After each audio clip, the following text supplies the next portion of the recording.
I remember when Laurie Crimmy used to hate that sound, but now... Because you're doing it, she's a sucker. She hates it silently. No, it's only if you've been on Seinfeld that she allows it. But for me, it's encroaches on horrific. Yeah. With you, it's Jason. He's adorable. On you, it's lowbrow. He's for me. adorable. Do you know I do the Jason Alexander podcast? Really? No, really. Really? No, really. Really? I know today is a very is kind of a wonderful topic, but it depresses me going in because by its very nature it's comparative, and I'm on the wrong side of the comparison.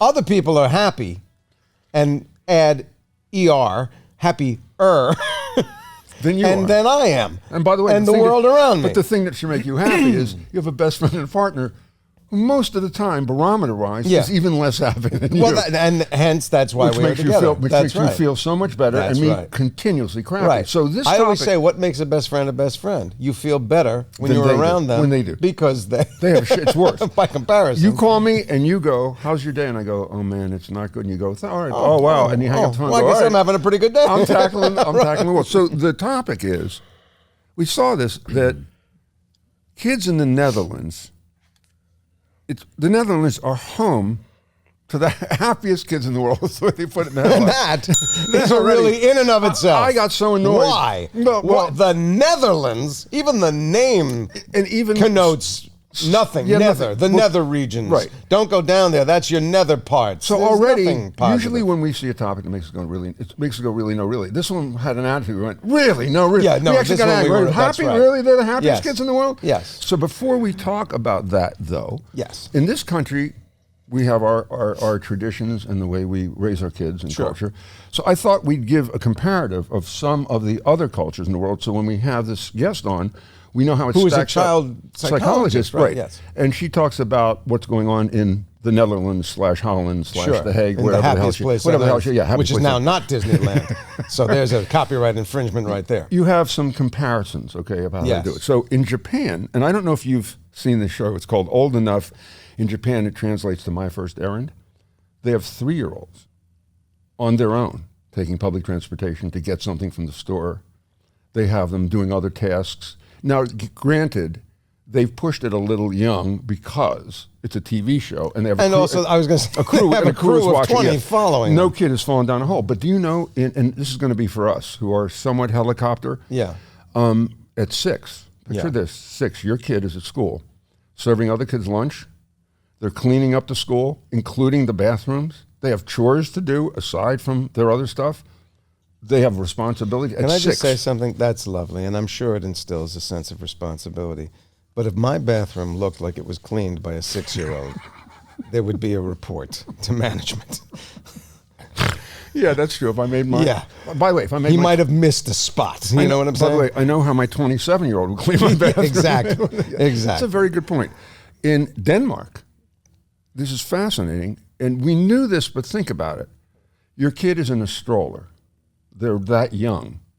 In Denmark, they have no problem with going into a bar. A couple goes into a bar, leaves in freezing weather. The kid bundled up in the stroller, sitting out front, inside of the place, while you have a beer or whatever, because they say... So far, I'm not seeing the issue. It builds... Really? All right, next country. The fascinating... I call that, Virginia. What are you talking about? No. They don't. We don't leave kids out. No, it is fascinating. And by I've the way, seen Virginia, that. we're sorry No, that he didn't Virginia, do I picked a name out of the hat. But I have seen something like that when I've traveled in abroad. And what's amazing, the Danish Yeah. mom, Annette Sorensen, left her baby outside New York City in '97. What happened to her? Arrested, strip search, lost custody of the child, and had to fight to get the child back because of an outside nap. Strip Yeah, search. They strip search her. Yeah. France. What were they hoping to find? What? I left my child outside. A razor? What am I packing? Yeah, I don't need a gun for this. Yeah. In France, they share mealtimes with kids, and they also let them imbibe a bit and drink, which they say actually helps with Preventing later on alcoholism. preventing alcoholism. Yes. Yeah, but How young does it say how young the average age is for let them? they them let have their like first 6, sips? 7, 8-year-olds Yeah. have a sip and then Yeah. whatever. They're not guzzling stuff Again, down. Virginia. But go ahead. Oh, you know. Oh, we're going to hear from Virginia. Now it's a joke. He's Now playing it's a you, joke. Virginia. But mealtimes, sharing mealtimes with kids is really, really important. They do that a lot of places. I love this one. In Finland, elementary age kids get a 15-minute break every 45 minutes. I'm ADD. Wait a minute. Say that one more time. In elementary school age kids take a 15-minute break every 45 minutes. So, all right, so the equivalent of that in a real way in our school systems are the 5-minute that you have to get to the next. Right, but that's Let me not a tell you break. why the Finland system would not have worked for me. The places where my life was threatened on a daily basis was in that 5-minute traverse from one classroom to the next classroom. But the bullies only had 5 minutes to get to me. If I had to fend it off for 15 minutes several times a day, I wouldn't be talking to you'd you be right dead. now. If you were in Finland, I'd you be wouldn't a have made dead it to man. 8. I wouldn't. I'd be. You know forget what's it. sad about that? It's amazing. My perspective was, wow, how great that is that kids get to play and run around every 45 minutes Sure. to recharge and, Yeah. and be refocused. I look at it as how refreshing and how Yeah. wonderful. You look at it as beatdown Well, time. you forget. I grew up in Jersey. You grew up in Philly. I don't know where you were walking around, but I was. You know, my life was threatened constantly Dude, I was between threatened. classrooms. There was a kid who wanted my ID bracelet when I was 11 or 12, and my brother said, "You stand up to him." Well, that was my father. And what Go up happened? to the biggest guy and punch him right in the face. And I you go, know you what want to get happened? me a stool You to know what stand happened? on? That's the first time I got punched. Yeah, exactly. All right, so let's find out what's going on. No, I in got one more. Finland. You got one more? I got one more. Oh. And I did this specifically for you, and you'll see why. Oh, okay. Children in Taiwan have unique traditions, like I don't know if it's pronounced right, the zazu, where babies select their first toy from an array placed before them, symbolizing auspicious choices. They give the baby choices. We did that There you with go. my child. This is why I did it, the That's rye what method. we did, the rye method. remember. You hold up 2 outfits to a 2-week-old and go, this is yellow, this is blue. Is there one you would like? And then you wait there like a sausage Until it looks at one of them and go, I think you picked the blue one. So I never asked you this, because when you told me that, remember when I said, you're out of your friggin' mind. Right, yes. So how long did that last? Where you said, do you want a rye bread or do you want a marble lie? That program was designed to get a child to 2 years of age and invite them into autonomy within their own life. And at 2, whatever stuck, and then you're Did on. you do it? Oh, I don't remember. You did it already? We too? did it, and with Gabe, it worked beautifully. And with Noah, he went, just put an outfit on me. The hell am I? What do I care? I don't know. I thought it. I can't see it. I thought it turned into, would you like to put this outfit on, or you like $50? I thought it got to that. But that's so funny. So your kids were completely opposite with that. Just put it out there. Yeah, but I remember Noah had no patience. So Jason, for my that. best friend, I remember him. How do you respond when your best friend calls and says, "I'm putting out clothes"? Well, I got to wait. Yeah. I got pants out. The baby can't even see shapes yet. Right. And Jason's going, "We're waiting for him to pick the pants," and I'm going, yeah. "What are you doing?" Yeah. So there you go. Yeah, we were new parents. Don't give us a person. We don't know what to do with a person. Robert's 27. I still don't give him. Yeah, who knows? There's no choice. No choice. Here's dinner. Here's what you're going to do. Here's what you're going to do. You don't like it? Get a job. All right, so let's find out. Let's talk to a culture that allegedly has they're the happy. happiest babies in the world. Wow, here we go. Do I have to put on my Swedish Chef Muppet voice now? So when you go to the Netherlands, all you see is kids smiling, Yeah. gurgling. And Yeah. So all right. All right. So joining us now is Veronic. Kleij. Veronique. Veronique. Forget Kleij. you're going to mess up the last name. That I know. But at least get the first name. Veronique. Veronique. There you go. Veronique. Now try the rest. Kleij, right? Van der Kleij. Van der Kleij. Van der Kleij. Van der Kleij. Okay, so we Van der got- Kleij. I got. Should I do this? I got 30%. Obviously, someone else should be doing this. It's a beautiful. By the way, Didn't you study? it's a beautiful name. So thank you for coming on. So it's fascinating to me with all the depression that's out there, with social media's impact, with HI's impact, with the competitiveness of you have to be on social media, with all the problems that we had growing up. Jason and I were talking about that he used to get beat downs at school when he was a little kid. What's different in the way kids are raised there culturally than anywhere else in the world? Netherlands. Yeah, in the Netherlands, yeah. That would make them the Or happiest. Holland. Or Holland. See, now you're doing. I knew it. Or- you guys or wanted the Finland, You you won't know, fess whatever. up. You know that the lie is it is really Holland, but somehow. All right.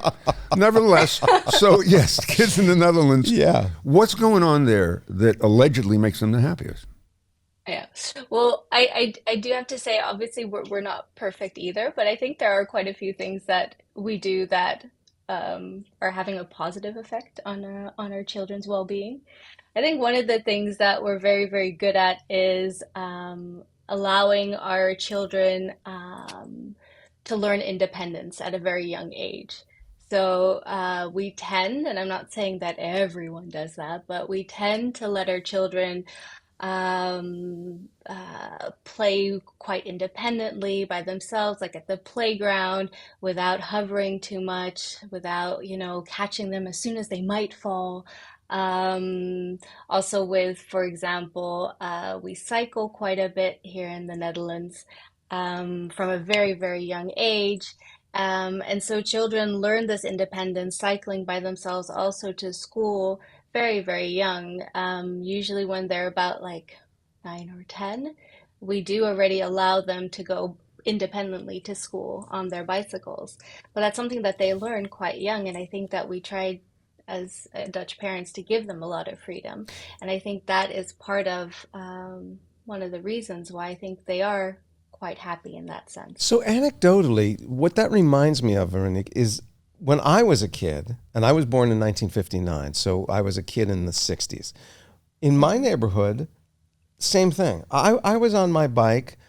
I would have breakfast on a Saturday, and then I'd go on my bike and I'd be with my friends, no parental supervision, and we'd come back for dinner. And that was the norm.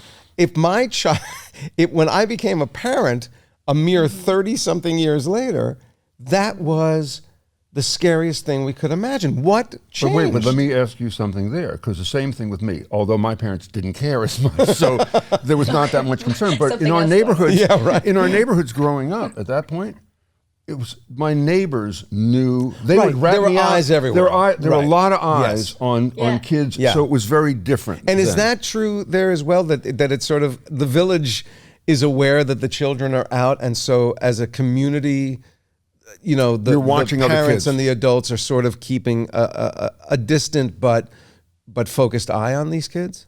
Yeah, I think it's also like a safety thing. I think that's what you guys are talking about, Yeah. right?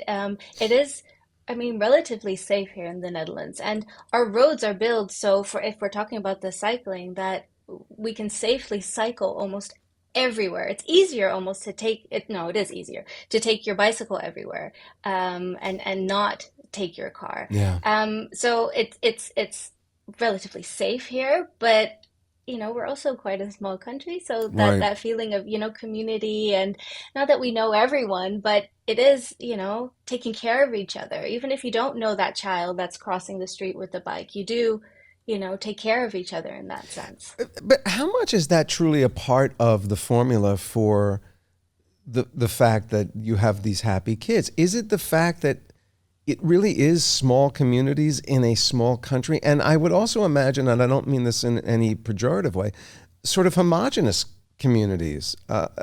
You know what I mean? It's The culture dates back, so yeah. it's My impression of having never been there is that there's sort of a singular culture. There isn't a sort of melting pot culture that we have here in the U.S. Is that true?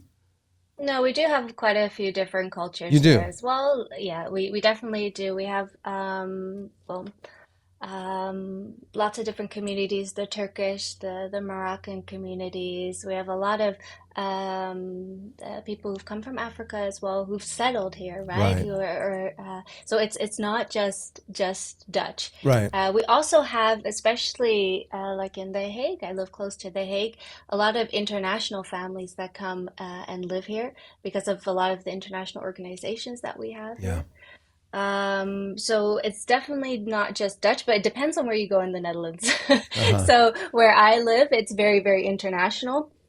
And we do have a lot of people who have immigrated here. But there's also areas in the Netherlands that it's very, very Dutch. Yeah. Okay. But it says, so Very this good. does, to Jason's question, does it translate across all the cultures there kind of feel the same way about it when they're exposed to that? They all embrace it? Which part? The Sorry. the biking, the letting kids be independent at a certain age and looking out for other people's kids. Doesn't matter what community you're in. It's kind of, that's what's going on in the Netherlands. Yeah, and I think other cultures have to get used to it because I mean, I recently went on holiday with my family and we were out at the playground and you could see a couple. It was a Dutch father and an American mother, and the Dutch father was like, "Oh, just let our daughter go play," and the mom was like, almost like, "Oh," and he's like, "No, let her go. She's fine." So those cultures they also have to get used to it, right? Yeah. But they do. I think they do embrace it and they see the benefit too. I notice it with some of the clients that I've had as well, international clients. In my practice, the parents say, "Yeah, we've learned a lot from the Dutch, letting our children go a bit more, Well, letting them." I'm curious. I remembered an incident with Robert when he was 6, 7 years old. He was playing soccer, and soccer at that age is really about 15 kids in a scrum. They all get together. Everybody's kicking everybody. Dust is going up, and then they separate. They're not really playing soccer. They don't understand. It's not an Especially in the advanced United game. States, Yeah, it's not. right. It's not a game. Yeah. But I remember Robert got pushed down. And I, of course, my wife and I rush out because my poor boy is on the ground crying. And the mother of the other kid rushed out. And instead of saying to the kid, "Why did you push him?" she said, "How did that make you feel?" And I knew something had changed Oh, right, when yeah. the bully was being asked, "How does that make you feel?" Where you are, do the parents interact and solve their kids' problems at that age? Do they kind of tell the kids what they should do, or do they let the kids figure out how to get through their day without us hovering and without us solving all your problems? Does it begin at that Yeah, I age? think it. Yeah, I think it depends on the age, but we do try to encourage them to solve things by themselves. Also, like if you see like little kids like sometimes falling at the playground, it's not like the parents right away rush to help them. And I'm not saying all parents, Right, right? sure. But other kids help them as well, right? And it's not that the parents aren't aware. We're aware, we're looking, but we're teaching them maybe differently, Wow. right? Teaching them to get up by themselves or get their peers to help them. You learn a lot from your peers as well. I mean, you learn a lot from your parents, obviously, but yeah, so I think it's a That combination. reflects something Peter and I were talking about before you joined us about my kids. My wife and I tried a program when we were raising our kids when they were little that was developed by a woman named Magda Gerber, and it was called Research Education Infants, and it was also very much this sort of engage the child in their own life, even at the very early of a month, 6 weeks, 8 weeks. But when a baby would get frustrated in a group of, there'd be like an open mat and the babies are wandering around Hmm. and they get frustrated with something. Hmm. The philosophy there was don't run in and save it so fast. First of Yeah, all, they may figure it out. And second of all, it's okay to be frustrated. That's one of those things yeah, that you can be frustrated and get through it. And I was saying to Peter, it worked very well for one of my kids and not yeah, very well for my other son. And oh yeah, so, I think it must be hard as a parent because you work with children, but I'm sure you work with yeah, families too. So it must be yeah, hard for parents who have the inclination to jump in to yeah. hold back. Is there, I feel guilty. if you were just giving general advice to a parent who is struggling with, when to jump in and when not, is there sort of a tipping point where you go, yeah, that means go in, but prior to that, let's Yeah. see if is there a way to look at those situations? Well, I mean, every child is unique, and I think that's what you're describing as well. You don't have a program that fits every child. You have to look at what fits best for your child, and that's Hmm. what I work with when I work with parents. We always look at, well, what fits your child, and as a parent, you know very, very well what your child needs, right? So if you feel that this is too much for them, or they really need help here, then you also have to trust your instinct. And what I'm talking about are general things, right? Sure. Generally, it's good to let them figure things out. But if you've tried that and you notice, okay, this doesn't work so well with my child, then you have to find a different way that works better to teach them the same things, right? So when you Is that, talk I don't know about, if that's the yeah, answer to your question. absolutely. But what's interesting, Yes. I grew up with European parents, okay, and Okay. the area that I grew up in, it was children should be seen and not heard. Oh In yeah. your culture, reading about what you do, right? You're nodding, you're shaking your head. No, I read that it's about that Could you be families. our mother? Too late, many years too late for me. But the kids are involved in conversations. That their opinion is important. So, what age do you start asking your kid for their input, for their opinion. Because the most informed families that I saw growing up, because my dad was a stoic. It was a really bizarre household. It was quiet, because of where they came from. They had to flee Europe and that.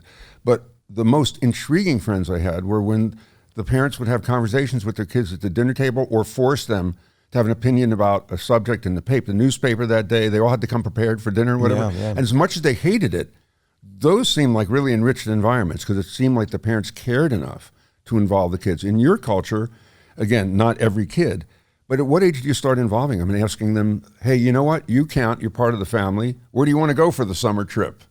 When does that happen? I think as soon as they can speak, really, or even before, like when they can already start understanding language. I mean, it's as simple as asking them, "Do you want the banana or do you want the apple?" Right? This is what I did. And it worked once and didn't work once. So yeah. No, The problem is, as you're saying that though, but then you got to let go and let them make the decision and not force because my mother would go apple or banana and I'd say banana. And she goes, well, you're eating the apple because I think that's healthier for you. And it didn't matter what I said. So no, you need to be happy with both choices. But that's also when they get older, you can make the choices more complicated, right? Or you can give them 3 choices depending on their age. But either way, you need to be happy with their choice. So then you make the decision what those choices are. So how does you need to be happy with the banana and the apple. How does that translate to school then? Do teachers do that with the kids too? Do they give them options in class at all when it comes to curriculum? Or, hey kids, you want to take an oral test? Do you want to take a written test? Does that happen or no? In school, it's different.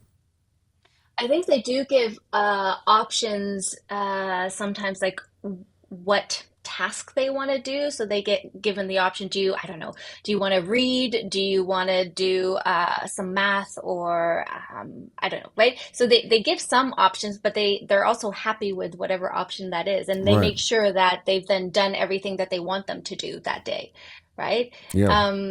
So I think at school, definitely they do that as well. And they really encourage independence. Like with my eldest, she's 6. And they were very clear when she started this school year. The first week, parents were allowed to kind of walk in and comfort them. And I mean, she's 6, right? But after that, that was it, right? Parents needed to stay outside. Maybe you could wave. But to encourage, the idea was to encourage them to be independent and to feel good about themselves, that they could do this by themselves. Because really, I mean, they're walking inside and hanging up their backpack. I mean, those are things that they can do. And maybe it's something that I struggled more as a parent with. But they do really try to stimulate that at Dutch schools. I want to jump for a second to, again, this notion of the Netherlands, Finland, producing happier kids. And I want to jump a little bit to some of the influences on the older kids. So I have to assume that those kids are as engaged with social media as any other, as teenagers and kids in our country. And what we're hearing more and more is that social media is having a tremendous negative impact, building all kinds of stresses and all kinds of problems. Are the kids in your country somehow avoiding those pitfalls? Are they not as stressed out by these things? Are they not as plagued by it? Or is it the same thing, but they're more somehow fortified to deal with it? I think they struggle with a lot of the things that you guys mentioned as well. A lot of these social media apps are made to have teenagers addicted to them. Yeah. So Dutch teenagers are not immune to that. Mm-hmm. I think one of the things that helps, and that's what you want to work on from a young age, is being able to talk about it, right? Being able to talk about it at home, and how do you solve these problems? A lot of the time, it's not necessarily that social media is bad. It's about how you use it and how long you're on it, and if it's replacing certain things, or right, that you're not going out as much to meet people face to face. And but if you're able to have those conversations at home, I think that makes it a lot easier. And if you can talk about anything at home from a young age, then you're more inclined, I think, to have those conversations later on when you're a teenager struggling with these Well, things. that's one of the things I read and wanted to have you on. Inclusion, like you said, you laughed because you engaged the kids from an early age, but you also engage them on subjects that here we never talk. Not everybody talks to their kids about sex and drugs and self-identification and transgender Yeah. but you do, and you don't shy away from that in that country, even with young kids. If they have a question, you sit and you address it, or hopefully most parents do, right? It's a different attitude. Yeah, and of course, I can't speak for all Dutch parents, Right, but sure. generally, we do have these conversations, like conversations about I don't know, marriage. Yeah, it could be a man and a woman, but it can also be a man and a man. It can be a woman. There's lots of different ways a family can look like, right? And those are conversations that you have as a young age. I mean, if you look at we bought a book for our children to talk about sex and how your body develops and these things about families, and it's all in there, right? Dutch books like that, but they're written like that for kids as young as, well, yeah, 4, 5, 6. Right? Wow. You want I to have remember, those conversations. just as a point of comparison, I remember when my son Gabe was 10, I'm going to guess 10 or 11, and he finally said, okay, no kidding, how do babies happen? How does this happen? And my wife and I were so prepared. We had the graphs and the charts and the language and the explanation. And I think we answered him for about 35 minutes. Wow, you did? And then at the end of that, Presentation. right, it was about 5:30 in the afternoon when this happened. And my son's reaction was, I got to take a nap. And he was out for the night. It's so overwhelming. We broke him. Also, you as a parent, the responsibility in a family where you're being open is that you better be on your game too, because you better know how to present to that child where they can absorb it at the age they are. Like with Noah, he was probably a little overwhelmed by the depth and scope of the material. Well, that was Gabe. But, Gabe, yeah, right? yeah, it was a lot for him. But I guess what that plays into then, Veronique, is we don't have it here. Maybe you guys have it there. Do people learn how to be parents? I mean, is there a general? Because nobody teaches us here And how that to would be a affect the parent. I mean, happiness. There should be. there should be, right? But I mean, is it part of Dutch education to talk about issues of parenting, or are there programs when couples become pregnant to talk about issues of parenting and what good parenting practices might be, or is it all the same as it is here, where it's guesswork and you learn from the people You have to around figure you? it out. Yeah. I'm guessing there are. It's not a standard thing. What we do have, and not everybody attends. You do have, like, when you're pregnant, that you can follow a course on pregnancy and giving birth and the first weeks. When a baby's born, but not necessarily what it means to be a parent and all that comes with that. So. No, not necessarily. But I wanted to come back to something that you said, Peter, about you always have to be, like, I don't know, prepared or On your something. game, You're on yeah. your game, kind of, Yeah. so you're aware, of what your kid needs. Yeah. Yeah. I don't think we always need to be prepared, right? I mean, I think it's also okay as a parent to sometimes say to your child, I need to think about that, or I'm not so sure, because then you show them as well, you're not perfect as a parent. Sometimes you need some thinking time, or it's also a very, very valuable lesson to teach them. You can't always be, prepared for everything. With parents, that sometimes I think it's like, oh, it's all perfect and it's so wonderful all the time. No, sometimes it's really hard and sometimes it sucks. And then you can, if you're honest about that, you have a connection, right? And then you can learn from each other, you can share, you can, yeah, Yeah, but help each other. That Dutch system also has, if I'm understanding it correctly, it builds into the sauce more time for parents and children to be together. Like when a child is born, I read somewhere, I want to get it right, the Dutch parents receive an average of 16.4 paid weeks of leave for each child. Yeah, so the mother has paid leave, so pregnancy leave for about four months, 4 and you can months. choose how you divide that. So you could take 4 weeks like before the due date and then 3 months 3 months after. afterwards. And now fathers also have paid parental leave. And next to the pregnancy leave for women, you also have paid parental leave and sometimes unpaid parental leave. So I, for example, took after I gave birth to both my children, 8 months off after they were born. Gee. And As a the choice. country, the people in the country, this is encouraged. It's not like somebody would look at you and go, oh, well, you're shirking your job. She's really milking it. It's actually, it's an accepted and positive part of the culture there. Yeah, and I mean, I think what I did, it happens more often, but sometimes parents, so you could take the parental leave, I don't remember, but there's like until your child is a certain age. But so what you can do is, sorry, I don't remember the age, but what you can do is also work less hours, right? And still get paid the same amount. So you could, if you work 4 days, you could work 3 days for, I don't know, like a year. It's supplemented, in other words, Wow. while you're doing that. Well, Yeah. that's a really. I know, but it's hard to I hear. can work 3 and be paid for 4. Here, I know. Really? How do I work for 1 and get paid for 8? How do I do that? It's interesting, like you said, that the country is smaller, so this is more of a controlled environment. Crime is down, but I got to ask you about punishment. So how do you punish in that country? Is it time out? mean Is it when a kid does something bad or something wrong? children? Yeah, your children, and you got to punish a child. What's punishment look like? Well, generally, I would say punishment doesn't work as well as rewards. Punishment doesn't So work as well as reward. No.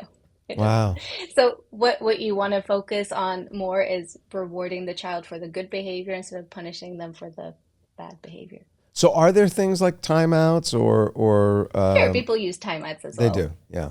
Yeah. Well, but no hitting. In You know, your we're country, right? No talking about it smacking. like- Nobody gets smacked, right? Corporal punishment? Corporal punishment Very doesn't I exist, specific. mean, basically. listen, I'm sure it happens. Right, but it's not. It's frowned it's- upon. It's not a thing. It's not the, It's not frowned upon. It's illegal. It's illegal. Oh. Well, that's more than. Well. Yes. Okay, then. roofed. Laurie, did you have something? you Yeah, wanted- Laurie. I'm not sure. Sure, as a mom. Yes. My question is. Here, come right in here. No, Come. no, fine. Okay. Go ahead. My question is, as the parent of a 28-year-old, is there a different way that you handle them? I mean, With what issue? Not you, but a friend's having an issue. yeah. Of course. It's always a friend. I'm trying to, as a parent, parenting them at 28 years old. There you go. Do you step back more? Do you kind of lean in a little bit more if they're having an issue? It seems like it's hard to say. It seems like as they're getting older, you get more internal angst about them and worry about them. Because they're getting closer to being independent, and you want to make sure you Right. get it right. We're talking about 28, Late right? 20s. So late Yeah. 20s. How involved should you be at that point when you're watching them I make don't- mistakes, watching them navigate relationships that you've been through, and you're dying to say it's going to lead you down that path. Don't do it. Yeah, but I don't think there's a should. So I mean, like I said before, every parent knows their child best. So I'm not going to tell any parent how they need to parent their child. But I think it's about letting them make mistakes. Because as a parent, often you see it, right? You see it happening. Oh, You're yeah. like, if you do this, this is going to happen. That's going to hurt you or going to upset you or whatever it is. But adults, at 28, you're an adult, need to experience it to learn. And then they're like, oh, right, yeah, this does hurt. Oh, yeah, this person was bad for me. You know, as you're saying that, though, what's killing me, and then this ties in, is that you want to protect them. But no, as you're saying that, even more so, what resonated with me is I'm a no dad. My default is no, because my whole childhood was fear-based. And I'm realizing that even more talking to you. I mean, I knew it and I joke about it. But having parents like that had to flee Europe, whatever, bad things happening, okay? So they came from a dark place anyway, but everything was, I'm the guy before we leave for a trip who has styptic pencil for if in case you get a cut, looks at the alternate routes, and my family makes fun of me because I'm tragedy-based, but I prepare for the worst when we leave for a trip because I can't help myself. But we also do that as parents where it's hard, like for Laurie and me, for Jason, watching your kids riding down that road, and you know where it's going to lead, and saying, I gotta let them do that, because if you do it too much, you're going to transfer the fear to them. You're going to give them the same handicap that you got, which is Well, really hard. I wanted to right? actually ask about I think what we're pointing to is resilience, and I feel like the young people in my life generally seem to have less resilience in some ways, and perhaps because my generation of parents have jumped in a little too often, have wanted to protect them from the perceived dangers or the real dangers. And I, excuse me, I think that's where a lot of young people being triggered by things that you go, well, yes, we're talking about something that's terrible, but you don't have to take it onto yourself and bear that experience that isn't even yours, kind of thing. But it leads me to wonder. I feel like a lot of the unhappiness in the young people I know are because there is a perception, given our politics, wars, economies, climates, guns, racism, that things are not good.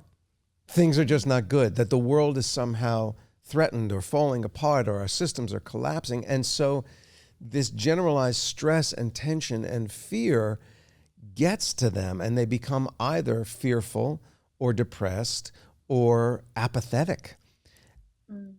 Are you in your part of the world, are you experiencing any of that? I guess I'm fascinated about how young people are being made to be resilient against, like I said, social media and this perception that things are bad, things are dangerous.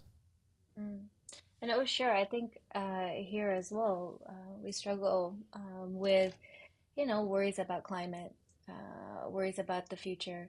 But it's all about how you've learned to, in general, deal with worry and sadness, and being able to talk about it, rely on your social network. That's really, really important, right? So I don't think it's that they don't have it. I think maybe they can cope with it maybe a little bit better. And is that just because of the system in which they've been raised? Is it because of those cultural things you were describing, of letting them problem solve a little bit longer, letting them experience their own emotions? Just I think it's a big combination of things. I mean, you have to also realize, I mean, we are quite I mean, there's a lot of problems in the Netherlands, but we're also a very rich country with a lot to offer the people that live here, right? So I think it also has to do with our standard of living, right? That helps as well. So I think it's a huge combination of things. And here as well, we do see our young people struggling with depression as well. That, we still have a lot of young people who are dying because of suicide. So it's not all great, right? Yeah. But there are things that are going better Can I, as we compared leave, to other countries. we have to wrap up, but I want to ask you one question. I was going to do this after you're gone, but I want to run it by you and Jason while we're talking about it. So I read a piece on Gen X, okay? And the fact that Gen X, because they didn't have their emotions validated by their boomer parents and generations. I can't imagine my grandmother. It's funny, David, who you talked to, one of our producers, as we were preparing the show, I said, did your dad ever ask you if you were happy? And he said, my dad never talked to me. I have like stoic parent. Tildens go back like to the caveman Tildens of never asking and never being emotional. So the Gen X overdid it and jumped into the big point. One of the stories I read is the helicopter parents at college. They're on Facebook groups talking about, did you eat? Is the dorm room happy? These are kids in four-year colleges, and parents are still infiltrating their lives trying to make sure that nothing bad happens. Does that make sense to you, that a whole generation that didn't have the emotional connection was so worried about it that they over-emotionalized their kids and became this insane generation of, I don't want to do it because they're going to yell at me. They're going to get upset. I don't want to make them upset, so we'll just do it. Yeah, you go then to the extreme, and Yes. really what you want is balance, right? Right. But it also makes sense. I mean, if you miss something growing up, that you try to compensate for that with your children, but then it's about finding the balance in that and not being like completely on the other end, right? Because that's not healthy either, No kidding. right? No kidding. But Yeah. it is fun to see, and we know that only too well. Don't upset them. Don't make them mad. Don't confront. Just, I'll take care of it. I'll do it, and I'll jump in, which obviously isn't helping. Well, thank you. Before I let you go, this is something I've always wanted to ask somebody who does what you do for a living. Okay. Do you feel any added burden to have the best kids because of what you do? Does everybody look at you and go, oh, she's the child psychology expert. If her kids aren't perfect, then, is there a pressure on you? I've actually had someone say that to me, that I'm like, but I'm not perfect, right? And the worst thing is like, I know in the moment when I'm doing something that is not helpful or not good, I'm very aware, right? So I get angry at my kids, I snap at them sometimes, and I'm so aware that I'm like, oh, this is not good. But yeah, I'm also a human being. So. And do So you are feel you're more, can you be forgiving of yourself because you do know that's, it's like when I do a bad performance, I go, okay, but I also know how to do a good performance, so I'll do a better one tomorrow. Is it that kind of thing? I do try to. I try to be mindful of that, right? That, I'm a human being. I have my good days and I have moments that are also not so good, but then to give myself another try again. And then I'm teaching my children that as well, right? I'm teaching my children, I don't need to be perfect. It's about how I then solve it with them, and I apologize to them or I explain to them. And they learn from that again. So using that moment that didn't go so well for them to grow again. She sits and goes, you know what Mommy does for a living? You messed this up. I gave you a little independence at age 4, and you know what you did? You got a tattoo. How does that reflect? How does that reflect Right, on me? And also the pressure, the entire country's going, we can't drop to number 3. Right. The world's exactly. Oh my third God, we're happiest the kids. third happiest country. kids. Come on, Belgium, Yeah. son of a bitch. Yeah. You, Sven, happy it up. Happy it. Lie. In the interview, lie. Smile. Okay.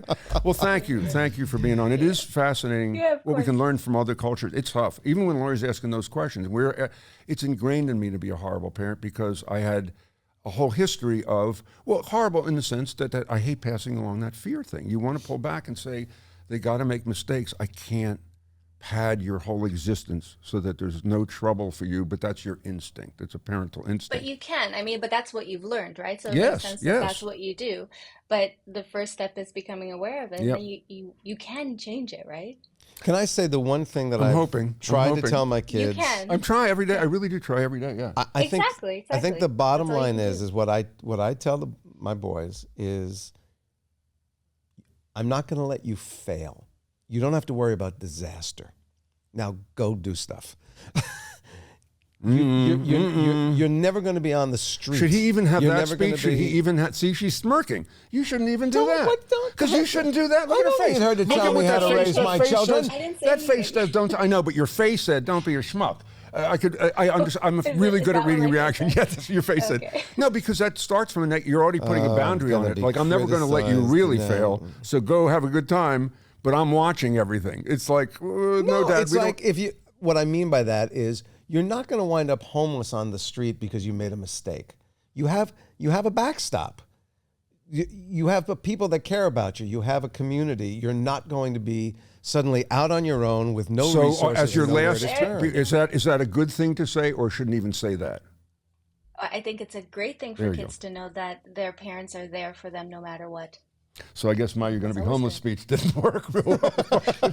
Oh my God! All right. Well, thank you for being with Go make great kids, Pleasure. I Veronique. bet We need do. you. Yeah. And what an orderly book! You have the most orderly bookcase. It's color coded. It's beautiful. Beautiful. It looks like Yeah, it looks like a that was fake me. background. It's very nice. And Tell- those look like It's almost like real, it's real. like old VHS tapes on that shelf. Those? Yeah. Yeah. What Yeah, are those are my husband's collection of One Piece books. I don't know if you know One Piece. No. I don't know One Piece books, but they're beautiful. What are They One Piece look like- books? What are they? Manga. Oh, they're Oh. sure. My son Noah would be all over that shelf. What does he That do would for a be living? So lovely. Ask him. does your husband have a headset on, an ocular headset? He's in the room in another world right now, or no? he is in IT. Yeah, he's a software Of course, developer. it is. Of course, it is. Well, But he has a background in psychology, so we you both, guys get it. So you can Oh my argue about God. theory. Well, thank you for the time. Thanks so much for coming on. And I hope your kids, Thanks the for having Netherlands, me. stays #1 with the happiest kids. Let me ask you a question. This is an You wanna ask me a existential question? question. Yeah, okay. What are you happy? If you really had to answer that question, you're stopped on the street today, given where you are in your life. I know the world around us is a little crazy, but have you lived a happy life? Yeah, really. And are you happy? So my answer to that is, and this is not BS, I am grateful because I never in my wildest dreams thought, like with this, that we see something we're interested in and we can get on some of the top people in the world to talk. You go, they're talking to me. Why are they even talking? Do they know my grades from high school? Why are they talking to me? So for that makes me grateful. But for my family that grew up in the dark, in the shadow, that we're always scared that stuff's going to happen because stuff did happen. Contentment for me is happiness. Like I'm content. Does that make sense? Let me tell you how much Because I'll sense tell you what, it when makes I to hear me. somebody go, awesome, I go, I don't even, Right. I've never even been, awesome would mean I won the lottery. Right. And they drove me there, and there wasn't traffic, and the check cashed immediately, and no one's going to tell me how to spend it. That's never going to happen. Right. So contentment with friendships, with everything else, is really strong. Yeah. Here's my answer to that. And I only realized this in therapy. So the seminal Broadway show that changed my life, that made me want to be an actor, and is one of my favorite pieces of theater of all time, is the show Pippin. And if you've never seen it, it's a lighthearted piece about Pippin, the son of Charlemagne, but it's not a historical piece, who is born into extraordinary circumstances and expects of himself that he should be extraordinary. And he doesn't know what he should be extraordinary in. So this character played by Ben Vereen, this player, comes and says, well, I'm going to show you the world of politics. I'm going to show you the world of warfare. I'm going to show you the world of romance. I'm going to show you the world. And you're going to find your thing and be extraordinary. And along the way, everything keeps disappointing him. Nothing is what he thought it would be. Right. And in his depression, he winds up on a farm and he falls in love with the woman the widow that runs the farm, and her son.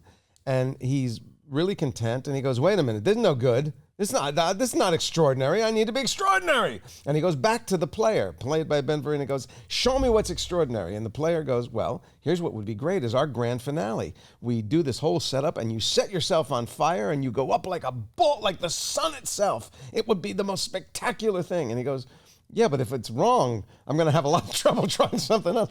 And he compromises, and he settles for the widow and the child. And I used to think, I want to be Ben Vereen. I want to be that magical, charismatic, powerful, bright light. Everything's exciting. Everything's hot. And I realized that there is no contentment there. That if you chase happiness that is so far above the median line, all you can do is fall.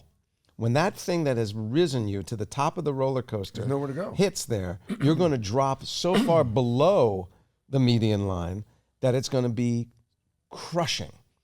And with maturity, what I learned, and you can't tell this to somebody I think younger than 40 years old, happiness burns very, very low. It's a contentment. It's just a 100%. sweetness. It is not the highest highs. It is this continuous sweetness in your life, Yeah. where you can stop and go, I am blessed, So I'm and happy. I have what I need. I'm happy because of contentment. You know what makes me happy? Honestly, doing this because we're best. We get to do this together. Our friend. I wish I could say. Our other, God, That I is set it up. something I hand you. aspire to I that. just hand them to you. just don't I? sit here next to you and do this. This is called set up and be punchline. content. Set up That punchline. must be such a beautiful thing. And And I, this hurts so badly. I will open my heart to that and hope that you fill it. You know what makes me happy too? That I gave you a gift this year for Christmas. Yes, That was meaningful around It the Pippin was. thing, and you gave me a belt. but it's the best belt. The It's the best belt. It wraps around you like an anaconda. And I also gave one to Mr. David. By the way, I Guggenheim, should give David before we run, because this was one of the funniest things David ever said. So Jason gives me a belt. Tell him what I gave you. I gave you a Pippin lithograph. You gave me an original Hirschfeld. Of Pippin, because I know I'm in. Right. So I get the belt, and I go, okay, Hirschfeld, Pippin, the belt. So, and by the way, thanks for ruining Pippin. I was going to go see it. The belt is self-closing. In other No, words, it's not once you close it, it hooks. It has no holes. It works on this ratchet thing, which allows you to adjust it in very small increments. But you can't get out of it. throughout a normal person's day. But if you don't know how to open the belt, it's really tough. It's really tough. It's a little tricky. So David Guggenheim calls me right after he got the belt, and we had talked to the woman who's the python hunter in the Everglades. Yes, the woman that found the pythons. And David calls me out of nowhere and goes, "I need Peter. I need the phone number of the python lady." I go, "What do you need the phone number of the python lady for?" He says, "I can't get Jason's belt off." So all I can picture is her wrestling his pants to the floor trying to get his belt off, which was terrific. David, as good as it gets. So the Anson Belt Company, ladies and gentlemen. The belt, the python of modern. It will never fail you, and you may not be able. It started with you coming here and couldn't open it to go to the bathroom. That's right. I left here and I made it all because we don't like to do our business outside of our homes. You and I. Oh no. We will hold until we get home. The happiest people do their business. The happiest people do it on the street. Anyway. So and I raced home and I was at DEFCON 1 and I realized I can't get his belt off. And by the way, our agent / lawyer Ross got one. And he sent Jason a series of photos of him with a blowtorch, right, with like a jigsaw, wire cutters, trying to get it. It's brilliant. What a great gift. So, David, what's the Guggenheim for today? What didn't we do? What didn't we cover? What should we know?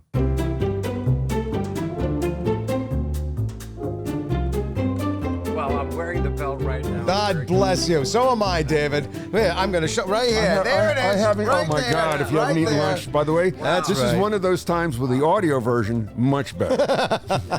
Guys, let's do some flash dance. Yeah. Wow, are you hairy? All right. I am a hairy boy. I forgot how hairy you were everywhere down except there. where I need it. Wow. Yeah. Do you ever groom in the Netherlands? No, because my whole body it falls out. It's not just my head. All right. So, David. Well, there was some confusion as to is it called Netherlands, the Netherlands, Holland, or whatever it is, and why the hell do you call the people from there Dutch? Right. It's the Netherlands, but she slipped in the Holland thing. She then called it Holland. You go, aha, and then again, Dutch. What is this? What's going on? Yeah. Well, it comes from because it was a region that was then controlled by the Holy Roman Empire for a while before it was then congealed into a country. Many of the English-speaking traders would come to the coast, and part of the Netherlands is called Holland. Holland is more of a regional area. Now, for many years, even the government used the Netherlands and Holland interchangeably. But at some point in the not so recent past, for marketing reasons, and they wanted to stay globally competitive and there was confusion, they decided to go with the Netherlands, which is which physically means a low-lying country. Wow. So there you go. Now, Dutch, why are they the Dutch people? This again goes back to Old English and blah, blah, blah. But needless to say, the people from both the now Netherlands and Germany were called Dutch. You may know that, of course, Deutschland is the way to say Germany in German. So basically, the whole region there were referred to as Dutch, and then it was restricted. I learned so much, and I still understand nothing. I still don't know why the Netherlands has Dutch people in Holland. You know what? They may be the happiest people, but they're not the best at naming the country. No. They could be like really low, really low down. Yes. You know what I mean? Yeah. You and I, honestly, we certainly were concerned, dedicated, participatory, loving parents. And our kids have just as many problems and challenges. It's society. But by the way, societal stuff enters into everything. So everything. You can't shut it out. And by the way, I should just give a shout out for David, who's in Florida, the happiest state in the United States. Yeah, fantastic. I just said that just to say it. And Peter's look, David's eyes just went, really? What? We are? How? What? I wonder what is the happiest. David, do me a favor. At some point, you can even do it in the next episode, whatever. Just look up what they consider, if they rated it, the happiest state in the United States. I'd love to know what that is. You want to know this? I'm going to leave you, by the way, with the secret to happiness that I have found. Seriously.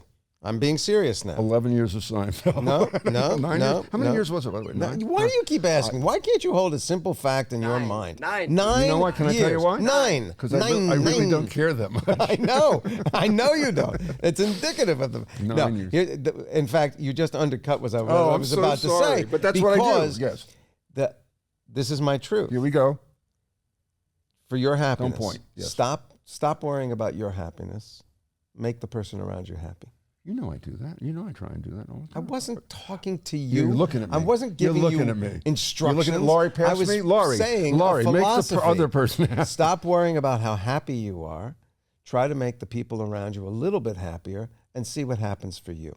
That is my philosophy. So, Peter, Don't touch me. I was trying to make you happier. My touch doesn't make you happy. You know, you're going to just frustrate yourself. you want me to touch you somewhere else? You make me happy because you've been my best friend for over 30 years. That's pretty amazing. Please, so thank you. And I make you happy because you don't have him as a best friend. I've been taking up his time. So. I'm happy because I'm wearing the belt. The belt. And I'm happy because it's going to take you 40 minutes to go to the bathroom. Thank you for joining us. Thank you for being with us. I hope you're Be happy, happier. everybody.